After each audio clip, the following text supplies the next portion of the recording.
بسم الله الرحمن الرحیم. د مایکروسافت ورډ 2000 یو بل درس سره راغلاست. د نن ورځې په درس کې موږ شروع کوو په اپشنز باندې. لکه څنګه تاسو پوهېږئ په ورډ 2003 کښې موږ اپشنز درلوده په ټولز منیو کې، اما په ورډ 2002 کښې موږ اپشنز لرو په افیس بټن کې. دته وایي افیس بټن او اپشنز راغلي دي دلته. رابطه اپشنز ته په اپشنز کښې دا قسمتونه شته: popular, display, proofing, save, advanced, customize, add-ins, trusted, centered resources. مګر موږ به راسو پاپولر ته. د پاپولر څخه به شروع کړو او نور بیا وروسته ګورو. په پاپولر کښې اول اپشن لرو شو مینی ټول بار اون سلیکشن. که چیرې دا اپشن ټیک مارک وي،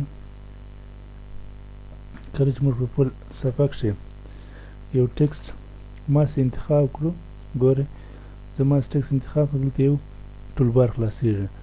دغه ټول بار ته وایي مینی ټول بار، چې ټولو د فارمټینګ دپاره ټول اپشنونه شته پکښې. که تاسې نه غواړئ چې د انتخاب په وخت دا ټول بار خلاص شي، راسئ دا ټول بار ډسیبل کړئ. پاپولر دغه اول اپشن ټیک مارک څخه وباسئ. په راتلونکي کې زه کوم ټکسټ میکس انتخابوم هغه به نه اوپنېږي. کوډ اپشن دوم اپشن دی انیبل لایو پریویو. که چیرې دا اپشن ټیک مارک کړئ، که چیرې تاسې یو ټکسټ ته غواړئ کوم ډیزاین، کوم فارمټ یا چارټ، هر شی چې که تاسې غواړئ هغه کوم ډیزاین یا فارمټ ورکړئ او هغه ماسې تغیرات ووینئ، ګورئ که زه یو رنګ انتخابوم ماته هغه ژوندي تغیرات راښیي، هغه پریویو یې ماته راښیي. که دا رنګ ورکړئ ستا فایل به داسې معلومېږي. که زه راسم د فونټ سایز ته ماسې هغه د ماوس پوینټر هلته زه کښېږدم ماته اندازه راښیي. که ته 28 انتخاب کړې ستا ټکسټ به داسې معلومېږي، لکه 18 د فونټ نه انتخاب کړي ټکسټ به داسې معلومېږي. دې ته وایي لایو پریویو. که تاسې غواړئ چې دا غیر فعاله کړئ، راسئ افیس بټن ته، ورډ اپشنز ته، دغه دوم اپشن ټیک مارک څخه وباسئ، انیبل لایو پریویو. اوکې، که اوس تاسې خپل ټکسټ ته کوم فارمټ، ډیزاین، هر شی چې وګورئ، کلر اوس یې تغیر تر هغه وخت پورې نه معلومېږي چې تاسې هغه ورته انتخاب نه کړئ. راځو دلته موږ دغه ډیولپر ټب لرو. دا ډیولپر ټب چې زیات سر و کار د ویژوال بیسک سره دی او د ماکرو څخه لږ بعضې کارونه کېږي پکښې چې بیا په مدرسو کښې ګورو. دغه ډیولپر تاسې کولی شئ ډسیبل یې کړئ. ډیفالټ کله چې افیس انسټال کړئ یا ډسیبل یې. دغه دریم اپشن دی شو ډیولپر ټب ان د ریبن، ټیک مارک څخه وباسئ. اوکې، هغه به غیر فعال شي. که غواړئ چې بل ځای راولئ هغه اپشن ټیک مارک کړئ. افیس بټن ورډ اپشنز شو الویز کلیر ټایپ. که چیرې دا اپشن ټیک مارک کړئ، همیشه چې کله موږ یو فایل په خپل صفحه کښې خلاصو، هغه هر فایل چې مطلب کوم فایلونه چې تاسې راخلئ په ورډ کښې خلاصوئ، هغه فایلونه به نه کړي په صفحه، ټایپ، د فونټ، کلر، بیکګراوند ټوله په نظر کې ونیسئ، نه کړي به صفحه ښې خلاص. دې څخه بعد راځو اوپن ایمیل اټچمنټس ان فول سکرین. که تاسې چیرې د خپل ایمیل اټچمنټس خلاص کړي په ورډ کښې، هغه په فول سکرین کښې شي، هغه به په ریډینګ لیاوټ کښې شي. که دغه اپشن ټیک مارک کړي. د دې څخه بعد راځو کلر سکیم ته. کلر سکیم د ورډ دا د ظاهري کلر چینج دی. ګورئ زه راسم سیلور انتخاب کوم. اوکې، دا سیلور سکیم سو چې بعضې خلک تیم هم ورته وایي، ظاهري شکل د یو وینډو. ورډ اپشنز پاپولر او بل لرو بلیک. دا سو بلیک سکیم. راسئ افیس بټن ته، ورډ اپشنز ته. دې څخه د سکیم څخه بعد لرو سکرین ټپس.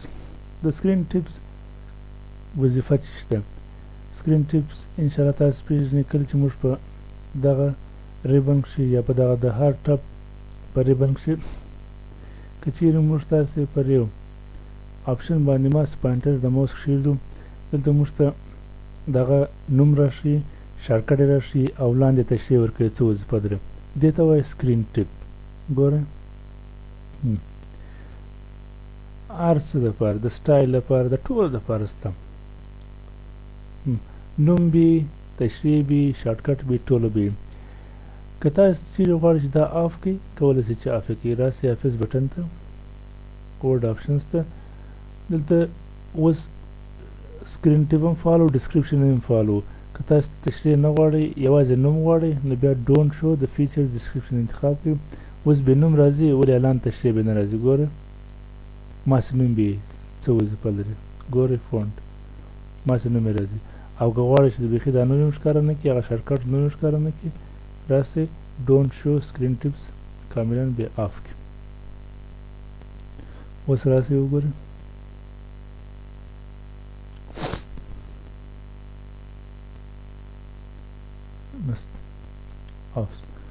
آفیس بټن ورډ آپشن د دې څخه بعد راځو یوزر نیم او انیشل ته دلته چې تاسو د هر یوزر نیم ورکړي او د هغه انیشل یعنې د نوم اول توری ورکړي دا به د فایل پراپرټیز کې دغه نوم سیویږي کله چې فایل تاسو سیو کړئ او دغه فایل پراپرټیز وګورئ دغه نوم باندې راځي هر نوم چې ورکوي مګر یو شی په فکر وي کله چې نوم ورکړي ورډ به ریسټارټ وایي چې ریسټارټ یې نه کړي هغه چینجز نه اپلای کېږي. اوس ما دا مې رابطه نوم ورکړی زه کوم ځای څخه ګورم راسئ آفیس بټن ته پریپیر ته پراپرټیز کې په پراپرټیز کې هغه نوم تاسو کولی شئ وګورئ یا مو کله چې فایل سیو کړي لکه مخکې ما یو فایل سیو کړی دی په ډیسکټاپ باندې وګورئ ما ماوس پوینټر پکښې دی هلته یا تشریح درښیي ګوره د فایل ټایپ آتر میرابالدین یا هم رایټ لیکئ پر فایل باندې پراپرټیز سمري دلته دا د آتر میرابالدین دغه وظیفه ده د هغه د یوزر نوم انیشل ورکول. راځو آفیس بټن ته ورډ آپشنز ته راځو لانګویج سیټینګ د لانګویج سیټینګ شی که تاسې په خپل کمپیوټر کې دغه لانګویج سیټینګ ته ولاړ سئ تاسو به وینډو درلاس کې په یو طرف کې ژبې ټولې ژبې تاسو به ماسې اډوئ دا بل طرف ته هغه څه تاثیر نه لري د دې دپاره باید تاسې د مایکروسافټ لانګویج انټرفیس پک باید انسټال کړئ ولاړ سئ د مایکروسافټ .com سایټ ته د ګوګل لارې هلته مایکروسافټ LIP لانګویج انټرفیس پک د هر ژبې دپاره هلته چې هغه مو اوپن کړي لاندې وګورئ ټولو ژبو دپاره سته د آفیس 2003 اووم لسم دپاره د ټولو ژبو دپاره هغه پک پیدا کېږي د آفیس 2007 دپاره هغه پک انسټال کړئ کله چې مو هغه پک انسټال کړي د هغه د انسټالولو څخه وروسته که بیا د لانګویج سیټینګ اوپن کړئ دا په دې شکل باندې اوپنېږي ځکه چې ما د LIP څخه دغه ډاونلوډ کړی دوه ژبو دپاره د اردو او فارسي دپاره د پښتو دپاره فعلا نشته موجود هلته لیکلي ناټ اویلیبل شاید وروسته دوی یې پخش کړي یا کولی شي وروسته ډاونلوډ کړي. اوس راسئ وګورئ فارسي اردو زه فارسي انتخابوم او ډسپلی د هیلپ دپاره فارسي اوکې اوس نو څه وکړئ ورډ به څه کړو ورډ به ریسټارټوئ بیا تغیرات معلومیږي.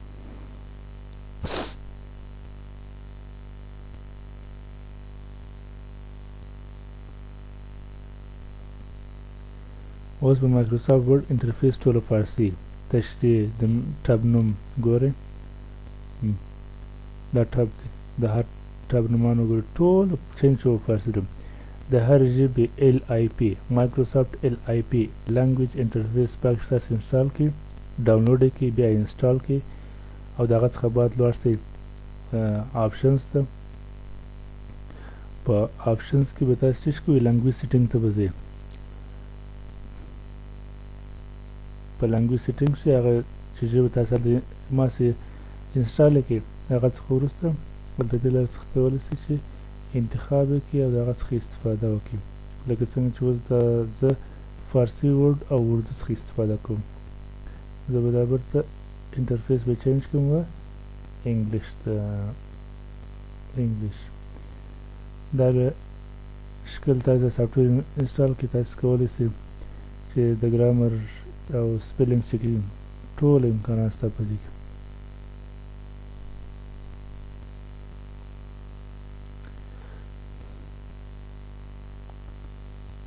آفیس مشکل پیدا نه کړي خدای دې وکړي چې پوه یاست د نن ورځې په درس باندې او که چیرې بیا هم څه نظریات لرئ څه مشورې او د درسو په اړه که څه ویل غواړئ لطفا ما سره تماس ونیسئ تر بله درسه خدای پامان.